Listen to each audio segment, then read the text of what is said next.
जय राधा माधव कुंज विहारी गोपीजन वल्लभ गिरिवरधारी यशोदनंदन व्रजजनरंजन यामुनतीरावनचारि जय राधा माधव कुंज विहारी गोपीजन वल्लभ गिरिवरधारी यशोदनंदन व्रजजनरंजन श्यामनतीरावनचारि जय राधा माधव कुंज विहारी हरे कृष्णा कृष्णा कृष्ण हरे हरे हरे राम राम हरे हरे हरे कृष्णा कृष्ण कृष्ण हरे हरे हरे राम राम हरे हरे हरे कृष्ण कृष्ण कृष्ण हरे हरे हरे राम राम हरे हरे हरे कृष्ण कृष्ण कृष्ण हरे हरे हरे राम राम हरे हरे हरे कृष्ण कृष्ण कृष्ण हरे हरे हरे राम राम हरे हरे हरे कृष्ण कृष्ण कृष्ण हरे हरे हरे राम राम हरे हरे हरे कृष्ण कृष्ण कृष्ण हरे हरे हरे राम राम हरे हरे हरे कृष्ण कृष्ण हरे हरे हरे राम राम हरे हरे हरे कृष्ण कृष्ण हरे हरे हरे राम राम हरे हरे जय प्रभुपादा जय प्रभुपादा प्रभुपादा जय प्रभुपादा जय जय प्रभुपादा प्रभुपाद जय जय प्रभुपाद जय जय प्रभुपाद जय जय प्रभुपाद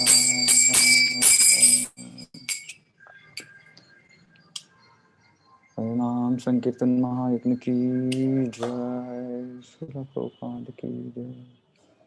ओम नमो भगवते वासुदेवाय ओम नमो भगवते वासुदेवाय ओम नमो भगवते वासुदेवाय ओम ज्ञानतिमिरान्धस्य ज्ञानाञ्जनशलाकया चक्षुरुन्मिलितं येन तस्मै श्रीगुरवे नमः।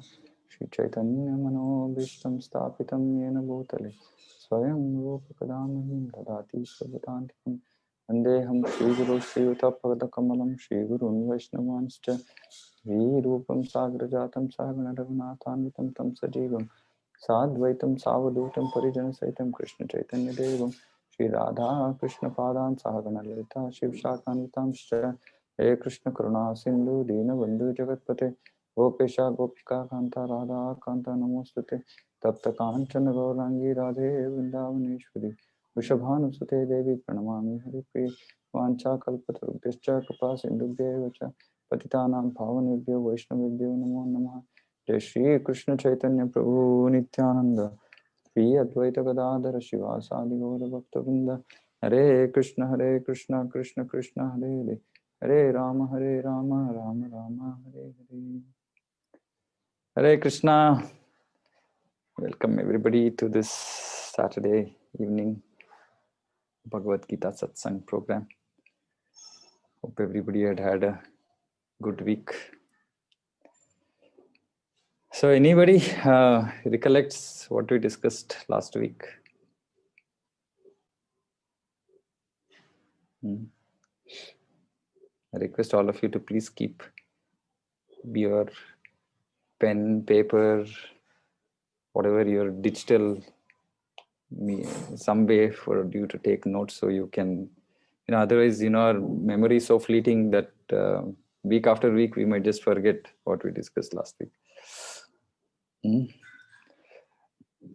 Okay, so we discussed chapters 1 through chapter 1, verses 1 through 13. We also discussed that we should read Bhagavad Gita very scrutinizingly with the help of a devotee of Lord Srila Prabhupada, who is helping us understand Bhagavad Gita. And then the first few verses, we discussed about how importance of Dharmakshetra as a place, and how Sanjaya was, by the grace of his guru, he was able to. Okay, there's too much of sun. One second.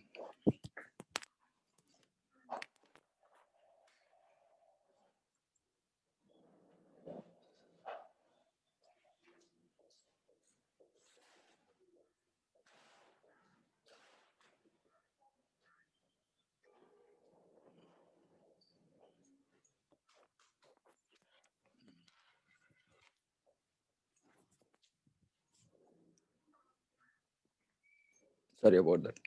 So by the grace of his guru, he was able to, sit in the palace itself, and he is narrating all the, whatever is happening on the battlefield. And then, next few verses, actually, Duryodhana's fear comes through when he looks at the armies of Pandavas. He had not expected them to put together so many Akshohinis, as they call them, and so he was very suddenly concerned, and he goes and talks to Dronacharya. Then we discussed about how he is trying to point out finger at a possible mistake that his guru Dronacharya had done. And we discussed how even today generally there is no respect for teachers, for guru, irrespective whether it is spiritual knowledge or material knowledge, school, college, or maybe some music or anything else that we might be learning. Right, so it's very important, because otherwise normally we don't, the benefit of the knowledge doesn't come to us if you don't respect the person from whom we are getting the knowledge. And also then discuss briefly about how Drupada got his son Drishtadyumna and Draupadi from a fire sacrifice. And Drishtadyumna was, he was meant to kill Dronacharya. And even though Dronacharya knew about it, he was very benevolent, and he accepted Drishtadyumna as his disciple and taught him all the skills of warfare, knowing very well that he's going to possibly kill him in the future. This shows, the great selfless quality of Brahmanas, who were teachers, and who used to always uphold dharma without worrying about inconveniences or what things that it's going to bring to them, as long as they stick to the path of dharma. And then there was various discussion about various fighters whose names Duryodhana calls out. And some of his diplomacy that he was demonstrating on the battlefield. So we're going to continue now from verse 14, unless anybody has any questions that we want to address. We need to address now. Otherwise, we'll start with verse 14. Okay. ततश्वेतैर्हयैर्युक्ते महति स्यन्दने स्थितौ माधवः पाण्डवश्चैव दिव्यौ शङ्खौ प्रदत्मतुः. On the other side, both Lord Krishna and Arjuna, stationed on a great chariot drawn by white horses, sounded their transcendental conch shells. So, like I said, last time when there's a battle, generally, unlike, today's setup where people just, are sitting in the comforts of their rooms and sending missiles, firing missiles, wars used to be fought on very different, way. The way the wars were fought were very different. Obviously, it used to be physical in front of each other, and there's a lot of etiquette which was being followed. Before a battle starts, both armies, indicate the beginning start of the battle by blowing conch shell. Now here, previous verse, actually there is discussion about how Bhishma blew his conch shell, but there is no mention about this word transcendental. So here, Divyo, so the word says Divyo Shankau, right? So Divyo means transcendental. How do you define transcendental? Transcendental is anything which is not connected to this material world. So we understand material world in this whole creation of the Lord, 1/4 is the material world and 3/4 is the spiritual world. Okay, so let me talk about this. We have not talked about this before. So Lord's creation, 3/4 is called Vaikuntha Loka or spiritual world. And there are innumerable universes in the spiritual world as well. And then in the 1/4, which is the Lord's creation, which is called material world, again, we know of only one universe, right? And we talk about if you look at modern science, etc., they call Milky Way, and and they talk about many stars and sun and moon and all that, but they don't know anything beyond this one universe. But actually, as per Shastra, it says, this is just one universe. It's almost like a speck, of bag of mustard seeds, one seed. That is the universe our universe can be considered one of those seeds. And then there are innumerable other universes which are in the material sphere itself, which is just 1/4 of the Lord's creation. Why this material world? In a city, the jail, there is jail, right? Now, what is the jail meant for? Jail is meant for reformation. Who are the people who are sent to the jail? People who have broken the rules of the government, right, are sent to the jail so that they can be reformed, with the intention that they don't again do something that will bring them back to the jail, right? So to keep them out of the jail, to be more well-behaved citizen, etc., etc., right? And so jail is a place for punishment, right? Now similarly, this material world, it's called Durga, right? Actually, Durga also is the name of the goddess who's actually responsible. She's the one who's in charge of this material world. And in Hindi, you might know the word Durga. Durga means fort, right? So this is a fort, and material world is actually likened to a jail. Now the interesting part in this material world, is that there are no bars, right? There are no visible bars like you would find in a jail, and necessarily there are no very similar uniforms, right? Like if you go to jail and you say, okay, all inmates of one category have a particular uniform, then there might be an ordinary category, then special category, then VIP category, people who are in jail but who live in an AC room, for example, right? Or somebody who might be allowed to be in their own civil dress, for example, right? Now these are all different grades. Now just imagine one conversation happening, right? Two jailers, one from class 1 and one from class 3, and they're discussing, saying that, hey, you know what, you are living in one third class room, right? It's so small, dingy, smelly, and no light, and you're wearing this lousy uniform. Look at me, I'm living in this big, big room, and it has AC, and they serve me food in a dish. And yeah, how does this conversation sound? I mean, both of them are in jail, right? But one person is just claiming to be in a better position than the other person, right? And kind of, showing off his better position. But it doesn't make any sense because both of them are in jail. What are the use of this conversation, right? So similarly, this material world is actually compared to this jail where we are all here for reformation. Okay, so we will talk about this as we progress in Bhagavad Gita, right? But the idea is that even here in the material world, it's not a jail as we know it, no, right, generally, but it's a beautiful jail from which we don't want to get out, and it's very opposite to the actual jail in the material world where prisoners want to get out of the jail, right? But this jail, the Lord has designed it so beautifully that we don't want to get out, right? We feel at home, uh, right? It's such a beautiful jail. So Durga Devi is in charge of this whole material world, right? So whatever is outside this material world, so not beyond this, what we call as material realm, right? Which means all these material planets. Now leave this 1/4 of the Lord's creation. Everything that is 3/4 is called Divya, right? It's called transcendental, right? And this is the knowledge that is not available to modern scientists and other people, right? Which is available only in the Shastra, right? And somebody might ask again the same famous question: how do I believe it?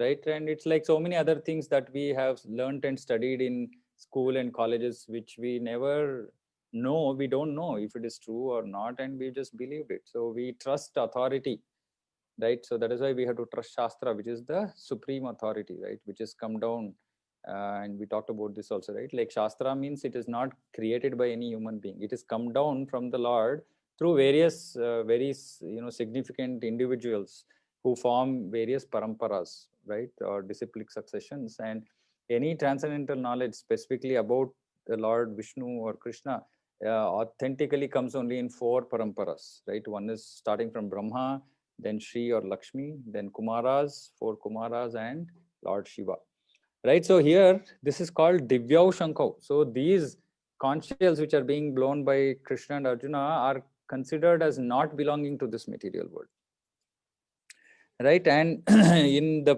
purport, actually, Prabhupada makes a beautiful statement. He says, the sounding of the transcendental conch shells indicated that there was no hope of victory for the other side because Krishna was on the side of the Pandavas.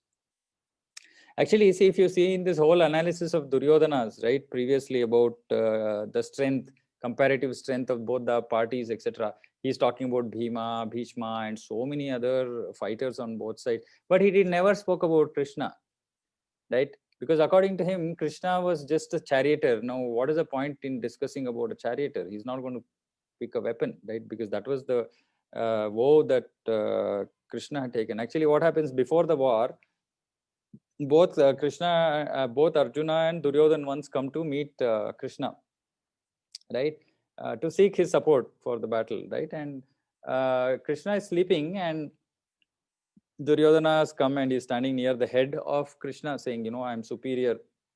Arjuna is sitting at the near the foot of Lord Krishna, saying, I'm your servant. This is my position. Then after some time, Lord Krishna wakes up and then he opens his eyes and then he sees, oh, what is this? Arjuna and Duryodhana, both of you are here. Something special must be happening. Obviously, he knows everything, but then he asks, okay, what is the reason why you are here? And then both of them say, okay, we are here to seek your support, help for the battle. And then Krishna says, okay, Arjuna, you are the younger one. So you first ask, what is it that you are looking for? And then before that, Krishna gives options, 2 options, right? So he says, one, I'm going to be there on one side, but I'm not going to lift a weapon, right? I'm just going to be there available with you. And then on the other side is my Narayana army, which is the Yadu army, which is super powerful, right? Extremely powerful army. And so one will get me, the other will get my army. So Arjuna, yours is the first right of first refusal. Now you tell me, what is it that you choose amongst these two, between these two, right? And then Arjuna so happily, he just says, Krishna, what else do I want? I just want you. I want you to be on my side. And Krishna, just to prove the point, he says, are you sure? I'm not going to be fighting. I'm not going to lift a weapon. What is the use of me being in the fight if I'm not going to lift a weapon? Arjuna says, no problem. I just want you, Krishna, to be on my side. And then Duryodhana is like, he's happy in, he's like jumping up and down, saying that what is this? Arjuna got the first chance. He could have just taken that Narayana army. Brainless fellow. He doesn't understand what is the power that army can bring. We'll succeed by just having this army. So he was going on in his, in his thought process. And then when he was asked, he says, oh yeah, I will be happy to take your Narayana army. Right? So like this, in Duryodhana's mind, Krishna was a nobody. Actually, Srila Prabhupada says that Duryodhana's, all his soldiers were like zeros, right? Like now you can have hundreds of zeros, right? Now all those zeros have absolutely no value if there is no one preceding them, right? So you can have 100 zeros, which will all be zero if there is no one before them, right? So Krishna is like this one. He is the Supreme Lord. He is like that one, and Duryodhana didn't consider that one at all. He was only happy, discussing and analyzing all those zeros that he had. So Prabhupada is saying here that there is no hope for victory for the other side. Why? Because Krishna was on the side of the Pandavas. See, this is very important, right? So we should always, Prabhupada makes a beautiful, from Shastra, he says, Jayastu Pandu Putranam Yesham Pakshe Janardanaha. Jayastu Pandu Putranam, right? So people like Pandus are going to be victorious. Why? Because Yesham Pakshe Janardana, in whose side Janardana or Krishna is there. Right? So this is very important. All of us actually should want to be on the side of Krishna. We should not prepare to be on the side of Duryodhana, because like, in the previous verse, it was already predicted. Duryodhana says all these people are going to be anyway, they are going to give up their lives in the future, right? So dharma, people who are on the side of dharma or Krishna, right, or who is the creator of dharma, they will be protected. They will be given all good advice and direction, and everything will be given to them. For what? For getting out of this material world, right? And those people who are on the other side, and we will discuss all these in the following chapters. I'm just kind of setting the context here, because some new words have been introduced here, right? So, and for people who are on the other side, they're going to just go down and down and down. They're going to just degrade in this material life, right? And of course, then we can argue or try to understand, saying that what is this, why material, why not material world, why outside material world, what about success in the material world, right? We'll discuss about all those things as we go along. Right? Victory is always with persons like the sons of Pandava, because Lord Krishna is associated with them. Now, another interesting point Prabhupada is making here, and wherever the Lord is present, goddess of fortune is also there. Now, in this material world, everybody is behind money. Everybody is behind money. Money is honey. Money means honey, money is honey, whatever you want to call it, right? Everybody is behind money, and money is given by Lakshmi Devi, who is the wife of Lord Narayana, Vaikuntha, right? Now, just try to understand this, okay? Now, people who worship only Lakshmi, but who don't worship Narayana, how can we understand that? It's like Lakshmi is Narayana's wife, right? It's like I am trying to take favor from somebody else's wife without actually even taking permission from her husband, right? It is considered as the most degraded, form of relationship in this material world, right?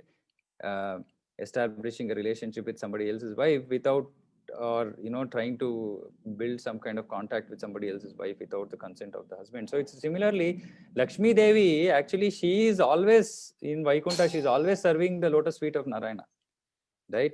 So she is not very happy to give her blessings to somebody who doesn't worship her husband, but only comes to her for material fortune, right? But those devotees who worship Narayana, automatically, Narayana or Krishna or Vishnu, automatically Lakshmi Devi is with him, with that devotee, right? Why? Because Lakshmi is always serving the lotus feet of Narayana, right? So we should not try to acquire Lakshmi. We should not try to acquire money only, and not worship Narayana. Narayana and Lakshmi have to be worshipped together. There are a lot of, like I know of many people who do this only Lakshmi Puja. Actually, Lakshmi, is not very happy being worshipped alone. So we should understand that. And when we worship Vishnu or Krishna or Narayana, then Lakshmi automatically favors that devotee. Okay, besides that, the chariot on which both the friends, so here there's a description about station on the great chariot drawn by white horses. Shvetair hayer yukte, mahati syandane stitav. Syandane means chariot, right? So this chariot was given to Arjuna by Agni. So there's also a beautiful story there from Mahabharata. So in this first chapter, we'll see some stories from Mahabharata. After that, it becomes hardcore philosophy. So what happens once, actually, there is Agni, the fire god, right? Now, what Agni does, so we should understand this. Every name we call like Agni, he's a person, right? Agni is a person. And when we do yagna, right, we do sacrifice, fire sacrifice, we put, some the ghee into the fire. Now, actually, Agni Dev, as the fire god, has to accept that offering. That is the whole idea, that we are trying to, this is called Karma Kanda. Okay, in Veda, there are three parts. There is Karma Kanda, Gnana Kanda, Upasana Kanda. In Karma Kanda, what you do is you do various sacrifices. You try to please these different demigods, right? And Agni is one of those demigods. And when you offer anything in that sacrifice, in that puja, whatever you're doing, that particular demigod has to accept it. Only then whatever puja that person is doing becomes successful. So once what happens, Agni Dev, there is some puja which is happening, and they so in all these sacrifices, there's always very clear guidance of how much, what, etc., etc. Very detailed, procedures are given. Once what happens, somebody does sacrifice and there is too much of ghee offered to Agni Dev. No, Agni Dev has to accept. He accepted, and now he has stomach problem, too much of ghee. Then he goes to Brahma and he says, "Oh, too much of ghee, Brahma. What should I do?" He says, "Okay, go to this Khandava forest. This Khandava forest, there are a lot of, herbs." Right, so if you consume Khandava forest, then all your stomach indigestion will go off. So then Agni goes to Khandava forest to consume, which means that he is going to burn the forest. Now in that forest there was a serpent by name Takshaka. Now he was a friend of Indradev. Takshaka was a friend of Indradev. Now Indradev is the lord of rain. So what used to happen, every time Agni used to come and to consume Khandava forest, Indradev used to, pour rain, and then the fire was getting extinguished. So this is going on. So now Agni is suffering because of indigestion. So once Arjuna and Krishna actually come near Khandava forest for some other reason, and then Agni goes, disguised as a Brahmana, and he goes and asks these two Kshatriyas, saying that, "Can you please help me?" And because he had come as a Brahmana, Krishna and Arjuna says, "Okay, whatever you require, we will do." Then Agni tells, "Okay, see, I have to consume this forest, but this Indra is pouring rain. Please help me." So then what happens? Arjuna actually what he does is he builds a kind of shelter, right? A roof just of arrows, right? Arrows placed in such a way that not even a drop of water could actually fall down, right? So he builds such a beautiful, protection, and then Agni burns Khandava, and then Indradev tries to pour water, but nothing happens. Right? Then there is a demon called Maya Danava. He is saved. Arjuna saves him. Right? Actually, Maya Danava is considered as the technologist amongst the devas. Right? Like he's the all the modern so-called technological advancement are considered to be his babies, right? As in he's that technological brain, right? He's the Asura, right? And he was saved by Arjuna, and then Arjuna gets a favor from him as well. But Agni, who is very pleased by Arjuna, then gives him this chariot. Now, like Agni or fire, like sun can go in all directions. Nobody can prevent the sun, right? Except that if you are sitting inside under a roof, then obviously sun, we are preventing the sun from coming inside, but practically it will come through the pores, everything, right? Nobody can stop the sun from going in any direction. So here Prabhupada says that the chariot was capable of conquering all sides, because it was given by Agni Dev. So it was so powerful that it could conquer all the three worlds. So these were all, various benefits that were there on the side of Arjuna, right? Krishna was there. Then the chariot is there, right? Which is a very powerful chariot that they were sitting on. Now we move on to verse 15. Panchajanyam Rishikesho Deva Dattam Dhananjayah Poundram Dadmo Mahashankam Bhima Karma Vrukodaraha. Lord Krishna blew his conch shell called Panchajanya. Arjuna blew the Devadatta, and Bhima, the voracious eater and performer of Herculean tasks, blew his terrific conch shell called Poundra. Okay, in this, Lord Krishna is referred to as Rishikesha, right? Rishikesha means, the word Rishikesha means master of the senses. Rishika Ishaha. Rishika means senses, right? What are the senses? Eyes, ears, nose, tongue, etc., skin, etc., right? Now these are the senses, and Rishikesha is the master of the senses. Now what is a master of senses means what? Actually, he is the owner of the senses. Now what does that mean? Actually, the senses are supposed to be used in the service of the owner, right? Like for example, if there is a vehicle, the vehicle is available for use by the owner. Now if suppose I say I'm a driver and I say that today I'm going to just take this vehicle on my own. I don't care where the owner wants to go. So owner is sitting in the back seat and he's saying take left, and the driver is taking right. He says go straight, then the driver reverses. Now what does one, I mean, if something like this is happening, what does it say, right? Like the driver is just is just not heeding to the words of the owner, right? So and similarly, when we actually use our senses for our own sense gratification, we call this sense gratification. What does this mean? I am trying to gratify my senses. I'm trying to make the eyes happy, ears happy, mouth happy. How do I make the eyes happy? I make the eyes happy by making sure that I give it things, beautiful things to look at, etc., etc. Ear, beautiful music. Of course, beautiful music also depends. Some want hard rock, some want soft music, some want Carnatic, Shastrik, etc., Shastriya Sangeet, etc., etc., right? But each of us have our own ways of trying to satisfy our ear. Food, right? Everybody wants to have different types of food. Nowadays, people want to have different type of food every day, right? If it is the same rasam, chapati, this, that, and all the people say, oh, so boring. Let's take a break. Let's get a break, right? So we are so actively engaged. Just think about it, right? Every moment of our day, every moment of the night, all the time, we are just trying to gratify these senses, isn't it? So all the time we are just involved, totally absorbed in gratifying our senses, right? So this is like the driver all the time, without break, trying to just not follow the orders of his owner, right? Now what does this mean? So does this mean that we are doing right thing by doing this, or do you see anything wrong here in this? Rishikesha, Krishna is the owner of the senses, and we are using the senses in the way we want without actually bothering about what Krishna wants or how Krishna wants to use them. Any questions, any thoughts here? Because this is very important concept. Actually, this is a central concept of yoga. Okay, yoga means Indriya Samyama. Indriya Samyama. What does that mean? Samyama means control. Control of the senses.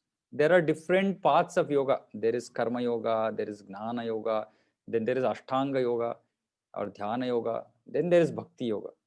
Okay, all processes of yoga have their own ways to control the mind, and the senses. Mind is considered as the chief sense, right? Head of all the senses. So, but the whole point is that yoga actually is, the whole endeavor is to control the senses. Why control?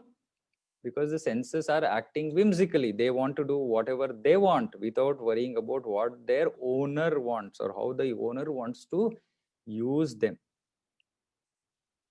Is it clear? I'm just waiting to hear anything from few of our new devotees who are on this group who might not have heard much about this in the past, or it's a very alien concept of controlling senses, because It's completely opposite to the nature of the material world, where the whole focus is to indulge the senses. We use this word indulge. Indulge means just give it whatever it is, whatever it takes. Doesn't matter whether right, wrong, no right or wrong. Just, this was nice. I had this was nice. I went there, it was nice. I enjoyed it. Right now, we should not come under the misunderstanding saying that, we are saying, okay, no happiness, because I started this whole thing saying that happiness, we are looking for happiness. But there is a way to get that happiness, which is not known to most people of this material world. Okay. So normally known approach is gratify your senses, you become happy. Right. But we should understand saying that this happiness is so short-lived. Right. Suppose say we eat something nice, maybe it might last for some few hours, maybe a day, but that's it. Next day again, you have to endeavor. Again, maybe the same dish, some other dish, something else to gratify your senses. Right. And there's so much of endeavor and the result is so small or so temporary. We are looking for happiness which is not affected by all this.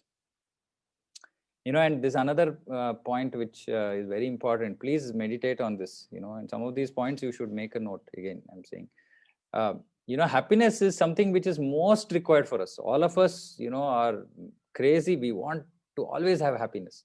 Now, most of the times, of course, there might be people who might not agree to this, but most of the times, happiness is not in our control. Happiness is in the control of the situation from which we are expecting to become happy. So, for example, right, and I remember, myself and my wife, we did this before marriage. Every weekend we used to go out for eating, and we used to say, okay, let's go this cuisine. Today it is continental, next week it is Chinese, next week it is something else, and we were just going around hunting. We didn't know what we were doing then. Before we came into Krishna consciousness, fortunately, we figured that we were trying to find happiness, permanent happiness. But every time we go and we say, okay, this dish, and then we eat and say, oh, this is not up to the expectation. It's not making us happy. Right? Why? So our happiness is now dependent on how the dish was. Right? So our happiness, which is the most valuable thing for us, is not in our control. It's such a helpless situation. Right? It is either controlled by situations, by people, by circumstances, by everything else. Our mood, sometimes everything will be okay, but we go crazy. It is, oh, no, something comes into our mind, kida, and then we are gone. Isn't it? Anybody wants to say anything here? It's very important, right? Because this whole concept of trying to, enjoy the senses, right? It's not going to give us what we are looking for. And that's the whole idea, right? We should understand, see, great rishis and munis, they didn't go through so much of difficulty for nothing. They were super intelligent people, more intelligent than, most of the people of the modern times. They look at all these rishi munis and say, why these people are struggling so much? See, look at us, we're happy and enjoying. Yeah, they were more intelligent, right? They also were looking for happiness, but happiness beyond what normal material people can even imagine to obtain, right? So extremely intelligent people. So the process of bhakti yoga is also like that, right? By the process of bhakti, one can experience happiness which is unparalleled. We wouldn't have experienced something like that in the material world, right? So any thoughts on this process of what is called a sense enjoyment, and how yoga is talking about indriya samyama, control of the senses? Any thoughts? Or you don't agree to something, or you want to make a point or a comment? Anybody? Hi, I wanted to ask, so basically, yoga talks about this. So is it that when we meditate or do pranayam and basically yoga, all these things automatically come into control, like we feel very contented? Okay. So yoga, like I said, there are many different paths that can be followed. So what, Supriya, you're talking about is what is called as Ashtanga yoga. Okay. So in Ashtanga yoga, there are 8 stages or 8 different paths: yama, niyama, pranayama, pratyahara, dharana. Like this, there are eight stages you can call. Okay, yama, niyama, asana, pranayama. Now, what is actually the whole aim of Ashtanga Yoga was not to just do these asanas and dhyana and meditation and some postures, sitting postures, standing postures, and some breathing exercise. This is not the aim of Ashtanga Yoga. The aim of Ashtanga Yoga, these were actually stepping stones to take us to a final stage, which is called as samadhi. Samadhi means where you are completely in union with the Lord, like completely connected. Like yoga also means connection, right? Connecting to the Lord. So these were just stepping, like it's like basic warm-up exercises, you can call it, right? So these were things that used to be done to basically bring the control, mind under control. But these are very preliminary processes. Like you will not experience the full effect of mind control by just doing meditation and asana and pranayama. Very, very elementary, preliminary, right? But unfortunately in Kali Yuga, it's very difficult to go beyond. Actually, in yoga there is pratyahara, right? Actually, this pratyahara is there are lots of do's and don'ts which used to be followed previously for the yoga practice to become actually beneficial or successful. But today you go to any yoga class, nobody says don't do this, don't do that, change your lifestyle. Very few, as in real authentic teachers of Patanjali Yoga, they follow this, right? But generally it's like, physical exercise, just come during that time, do. Otherwise, rest of the day you do whatever you want. You're smoking, you smoke. You're drinking, you drink. You're eating unhealthy food, you do. You're sleeping unearthly hours. No objection or no recommendation. Now you can't do all this without lifestyle change. That is why I said, when I started, bhakti yoga or any yoga for that matter is actually a transformational exercise. But since the science has completely lost, right? So people actually are taking up these paths incompletely, so they're not able to actually experience the eventual result. Yes, Ashtanga Yoga, if done, will take us to samadhi. Samadhi is a state of complete bliss, right? Like that bliss which is not from outside, right? And it's it's a spiritual state, right? But it's one of the, of course, complete perfection will take you to the transcendence, but there are again various stages in this paths, right? So yes, it is intended, but just not the asana, dhyana, meditation and all these will not give us the what I am talking about. What I am talking about is something which has to be done very seriously, then you will experience it, right? It is sadhana. Okay. Actually, we call this sadhana. Sadhana means actually endeavor, right? Regular practice. It's like, like Sachin Tendulkar, how did he become the great batsman he was? It's not like just one day he came onto the field and started batting, right? I mean, years and years of rigorous practice and discipline and everything, right? I mean, how much sports person, they're so concerned about their diet, what they do, etc. Coach is behind them or personal trainer is behind them all the time. Why? Because otherwise they can't achieve the kind of feats that they've achieved, right? So, and yoga is not different, right? If you want to achieve the pinnacles of yoga, then you have to follow the process perfectly, right? Is that okay? That answer your question, Supriya? Yes, thank you. Okay, anybody has anything else? I think I heard there's one comment saying is Kriya Yoga, Ashtanga Yoga. Yes, Ashtanga Yoga also has various variations. Technically, I don't know, but I think yes, Kriya Yoga is a part of Ashtanga Yoga. Technically, how different they are, I don't know, right? But yes, it is part of Ashtanga Yoga. Anything else? Anybody else has any questions? So the whole thought process is about this whole process about, and one more thing, right? If I ask people, how many of us want to control our mind? How many of us will say yes, I want to control my mind, I want to make sure that okay, or the other way of putting it, how many of you agree that your mind misbehaves? Agree. Okay. Yes. Okay, Madhurya Mataji, hand up. Rohit Prabhu, yes. Supriya Mataji, Yes. hand up. Yes, okay. So, Yes, sir. yes, so all of us, I mean, others who are not responding, I'm assuming that all of you also agree, saying that, thank you, Gaurav Prabhu. So all of you all agree saying that the mind, you want to control the mind misbehaves, right? Sometimes, we just become angry at somebody, we get upset, and then, we are distressed, and so much of, irritation and this and that, and so many negative emotions. right? Now, if so, everybody wants to control the mind. Now, if I say that mind control is not a, like I said, it's not a single, single pronged approach, right? You can't. First of all, we need to understand what the mind is. Okay, so today's class goes. So I got into this. This is a very interesting topic. How many of us know where is the mind? Anybody knows where is the mind? Okay, some discussion here will be nice if some of you can contribute. Where within our body. In the body. Okay, that's the safest answer. Okay, it's in the body. Of course, it's in the body. Yeah. Okay, Supriya Mataji is saying it's in the brain. Okay, how many of us think it's in the brain? Sir, in the heart, sir. In the heart. Okay, Meena Mataji is saying in the heart. Okay. Any other question? Any other thoughts? Brain, heart.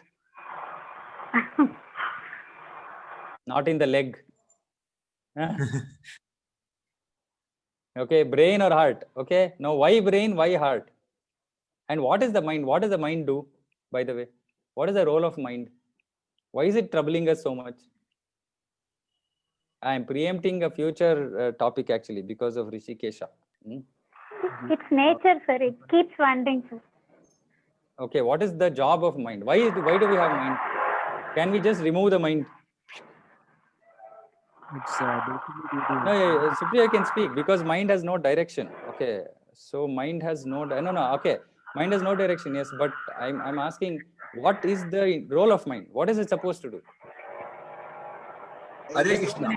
We'll take 2 minutes and just see if we can get somewhere. Otherwise, then I'll. Hare Krishna. Hare Krishna. control senses, Prabhu. No, Hare Krishna. Mike, 1 second, Prabhu. I'm saying, what is the role of mind? Yes, Prabhu, tell me. Yeah. See, there is no separate organ like a mind in our body. There is no organ in our body. Mind is only what we are thinking and accordingly what we are doing. Okay. Fine. Yeah. My thought is telling like that only. Okay. Fine. There is a separate organ in the mind. If anything wrong with the mind, we can go to the doctor and he will correct it. No, but then where will he give medicine for? For what will he give medicine? Medicine it is we will not an organ. And only by prayers and praying to God.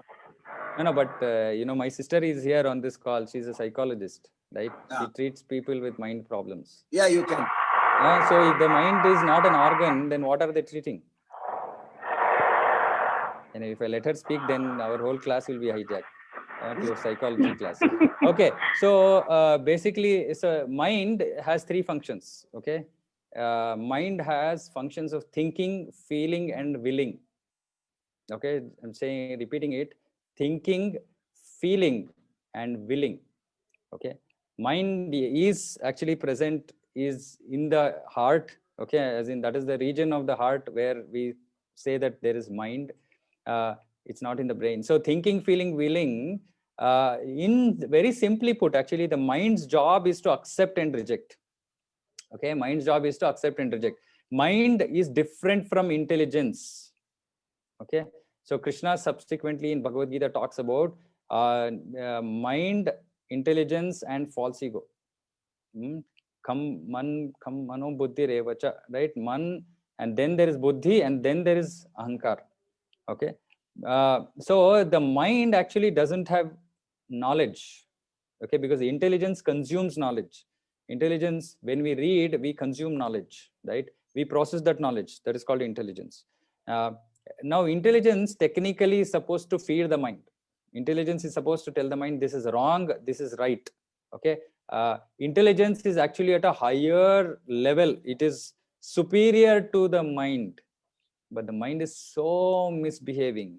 Mind overrules the intelligence, and in its process of accepting and rejecting, it will just do things whimsically without basis. Okay, so that is why this mind is extremely dangerous. It is the, Krishna says in Bhagavad Gita, it can be your friend, but it is your worst enemy. Okay, so we are living with our worst enemy. So please don't look at somebody and say, this person is an enemy, this person I don't like. We keep doing this. We are always, our finger is outward. No mistake from my side. No. Mistake is always on the other side. Please remember, we are all living with our greatest enemy, this mind. This mind is the master of the senses. So the mind says, eat this, then the senses will respond. The mind says, speak like this, the senses will respond. And what is expected to do, we will discuss in the second chapter. There's a process which has to be broken. There is a, super fast, like a microsecond or, faster than that kind of process that happens from the time some thought comes into our mind and we react. Okay, and we can cut that process. And that is the power of yoga. Okay, so yoga can actually bring us in control of our mind. Okay, so, and you cannot control the mind if you don't restrict the activities of the senses. Please remember this. So those who were all saying that I want to control my mind, you cannot control your mind if you don't control your senses. So it is like those horses. If you don't control the horses will run whatever direction they want to, right? If there are 5 horses, they can run in 5 different directions, which is what happens to our senses, right? 5 senses, they go in all directions. If we don't impose some kind of constraints, and we'll also talk about whether it is possible, not possible in future sessions, right? But the whole point is senses have to be controlled, and then mind can be brought under control. If senses are not controlled, mind cannot be brought under control. Okay, and then of course, Bhakti Yoga has a very beautiful process of very easily controlling the mind now, which is a secret which we'll discuss later. Okay, so the point here is Rishikesha, he is the owner of the senses. Please remember, Krishna is the owner of our senses.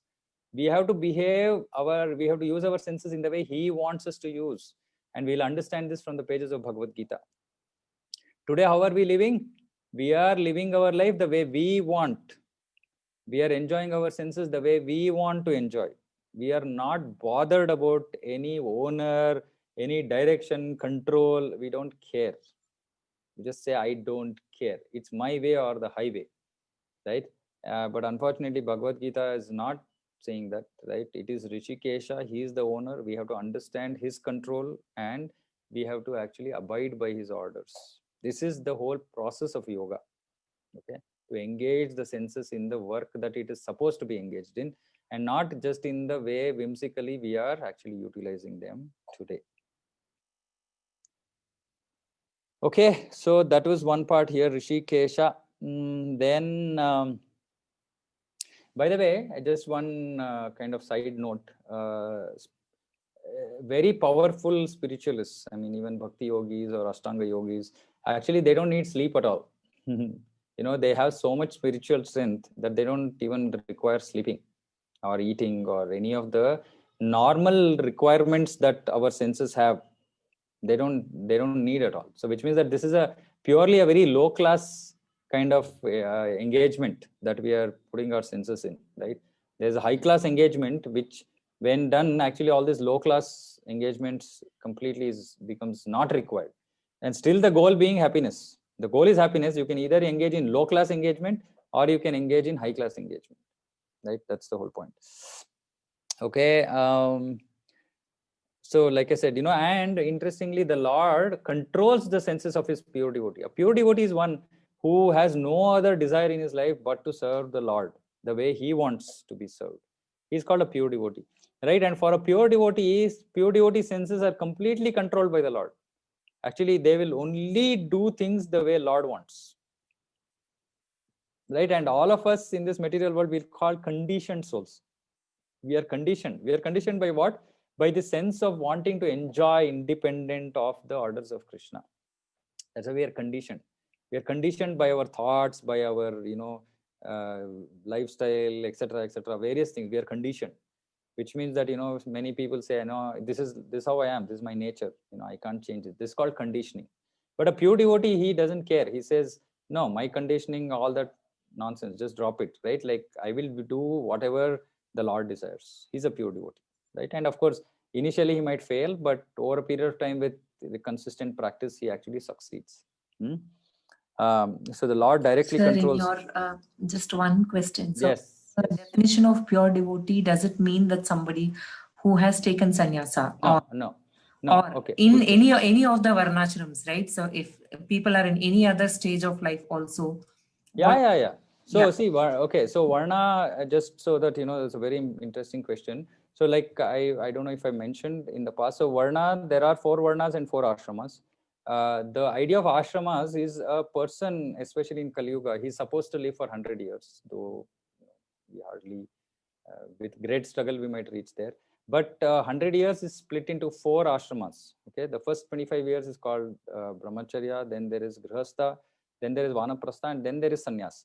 Now, a pure devotee can be in any of the ashramas. There is no restriction saying that a pure devotee has to be only a sannyasi. Okay, which is why you see this process of bhakti yoga. This is so interesting. Actually, bhakti yoga is available to anybody, irrespective of whatever ashrama they are in, right? And in fact, you know, our Srila Prabhupada, who was our founder Acharya of ISKCON, he was a grihastha, he was a married man, right? Then his guru was a brahmachari, he was a sannyasi. His father was a grihastha, right? They are our acharyas. So Srila Bhakti Siddhanta Saraswati Thakur was Srila Prabhupada's guru, he was a sannyasi.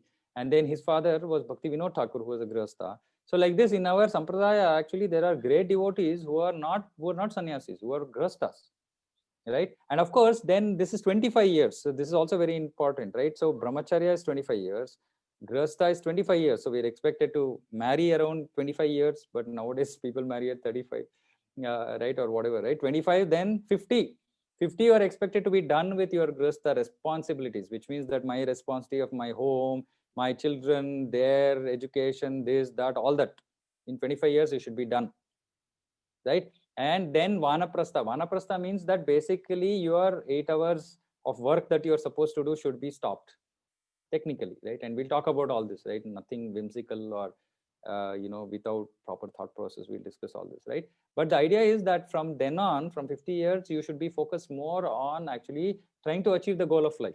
Now, previously when people were in brahmacharya, of course, this was knowledge that each and every, you know, everybody used to know, saying that the goal of life is to achieve Vishnu, right? So when they came at 50, people were very clear. Okay, now I know the goal. Now all these days I was engaged with other activities. Now I'm going to focus completely, right? And then of course sannyas is for those who want to completely separate out from the society and, you know, progress. No, they can all. That's also possible, right? But it is not restricting any person in any ashrama to achieve this stage of pure devotion.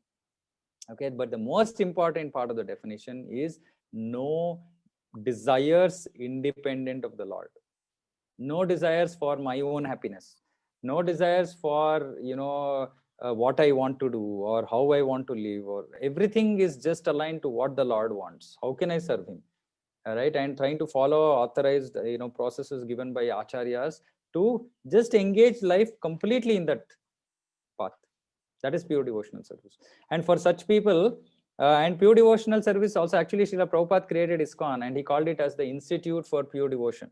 Okay, now which means it's like, you know, anybody who takes an admission in some sense, right? If you get introduced to ISKCON, if you are trying to practice process of ISKCON, we should be a pure devotee. That just that, you know, a pure devotee also, there are different standards, right? So we might be KG1 pure devotee, and then there is a PhD pure devotee, right? But everybody is a pure devotee, which means technically all of us are trying to practice this, saying that how can I become, so desirelessness. Now, this is another very important concept. People think that, you know, like for example, some people say, meditate on light.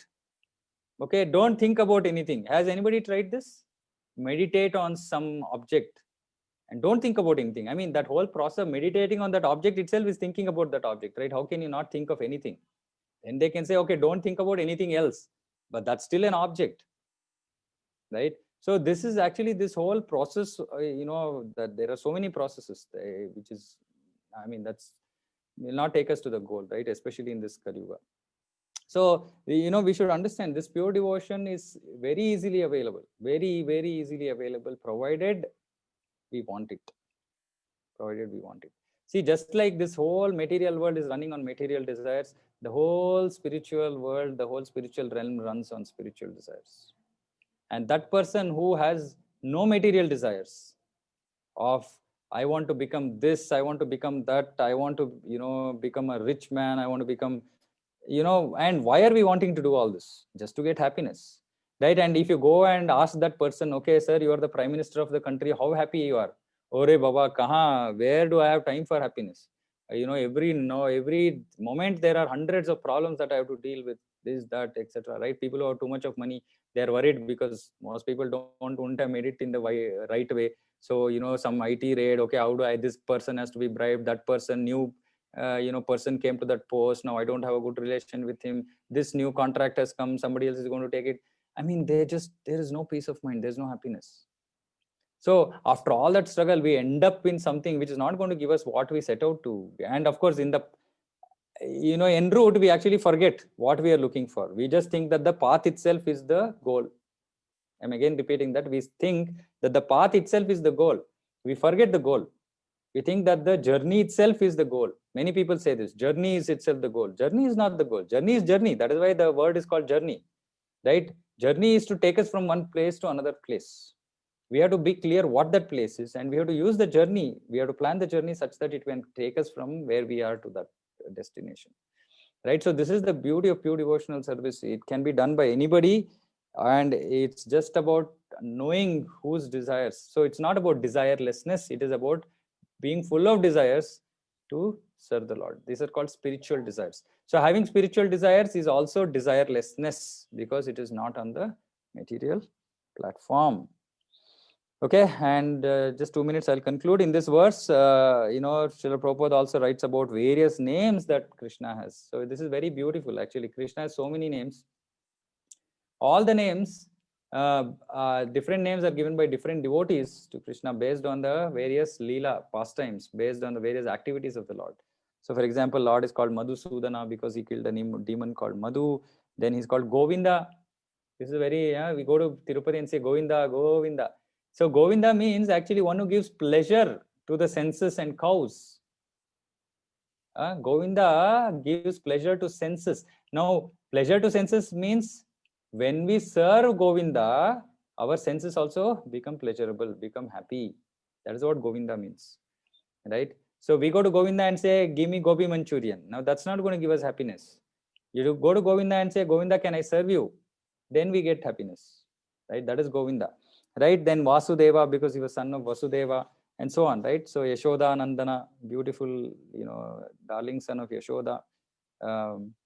Nandanandana, son of Nanda Maharaj, and so on, right? So Rishikesha, he is the one who is giving direction. Rishikesha also, because he is the controller, he has to give direction. So Rishikesha, Krishna is now going to start giving directions to Arjuna on the battlefield of Kurukshetra.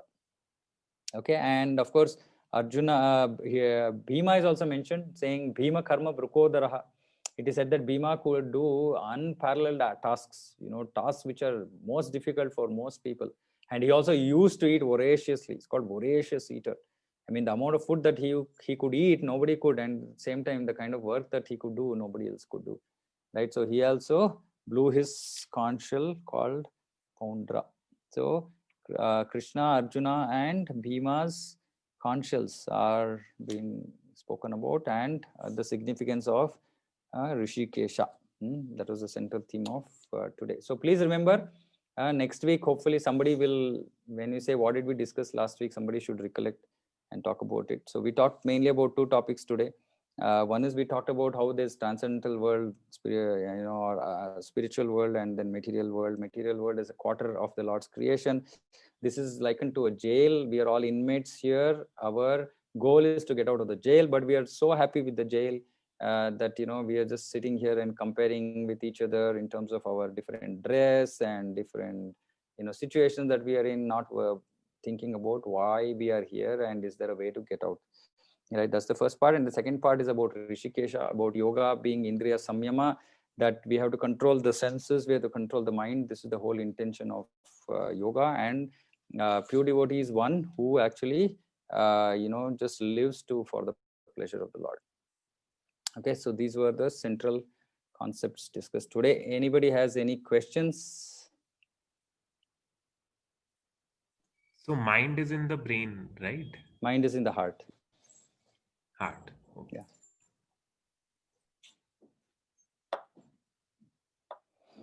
Okay, so I've still not talked about chanting. I am going to at the right time. But please understand, whatever I spoke about, the whole process of controlling the mind is not possible by our own endeavor. I told this before in the first session itself. It's a transformational process. We need some external strength, external, support, external help for us to be actually able to do this. So we follow the process of Bhakti Yoga, which is A, B, C, D. A for association. The kind of people we associate with, we become that. If we associate with thieves and robbers, we become thieves and robbers. If we associate with sadhus, we become sadhus. Right? Of course, the question is, why should we become sadhus? And that's the whole discussion about Bhagavad Gita. Now, B is books. Please read Bhagavad Gita. I sent the link last time. Prabhu shared the link last time. Please read Bhagavad Gita every day. If somebody of you have already started, it is very good. If you've not started, again, request you to please spend some time. Maybe 5 minutes, 10 minutes, whatever works for you. Just, open maybe 2 paragraphs, 3 paragraphs. Just let the knowledge keep flowing, right? Because it will keep working at some subconscious level. C is chanting the holy names of the Lord, because only by the process of chanting the holy names of the Lord, all this, what we call as anartha, right, unwanted things in the heart, mind will go off, right? And that's when we become pure, and that's when we control the mind and then go beyond that, right? So that's the process of chanting. So I have a video on chanting which I will share on the group, but we will talk about chanting subsequently. But we should chant every day. All these things have to be done technically every day. A, B, C, D is diet. So we're going to talk about that as well soon. The kind of food we eat influences our consciousness. If we eat food offered to Krishna, then it doesn't have any material contamination and it helps us to become pure.